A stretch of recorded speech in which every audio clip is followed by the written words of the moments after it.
पाहिजे। खरं तर अलीकडच्या कालखंडामध्ये ज्या पद्धतीने नारायणराव कुचेंनी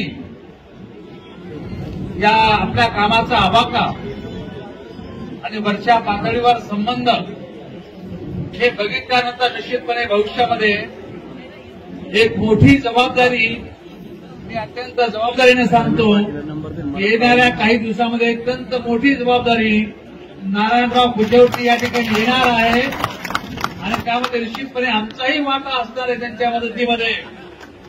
आणि त्यामुळं एक अत्यंत कुशाग्र बुद्धीचा, एकदम मला सांगतो की सामान्य माणसाला हवा असणारा, पुढेही वागणारा, म्हणजे मोठ्यांची इज्जत करणारा, आयुष्यामध्ये पाहिजे काय, एवढा मोठा माणूस आमदार पदावर एक दोन तीन टर्म आमदार राहतो आणि तरी अत्यंत विनम्रपणे लोकांशी वागतो, मोठ्यांशी वागतो।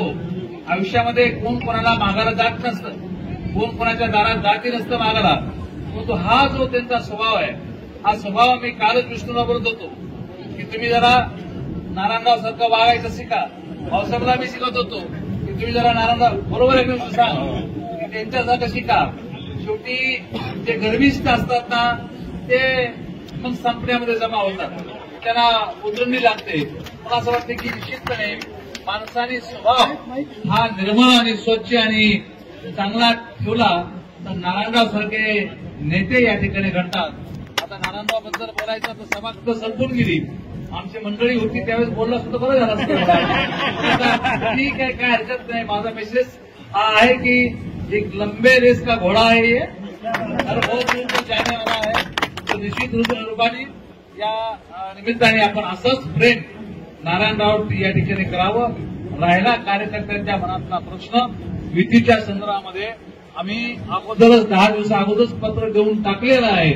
त्यामुळे आता चेंडू तुमच्या कोर्टामध्ये नारायणराव, काय करायचं काय नाही करायचं, करायचं करा, नाही करायचं नाही करा।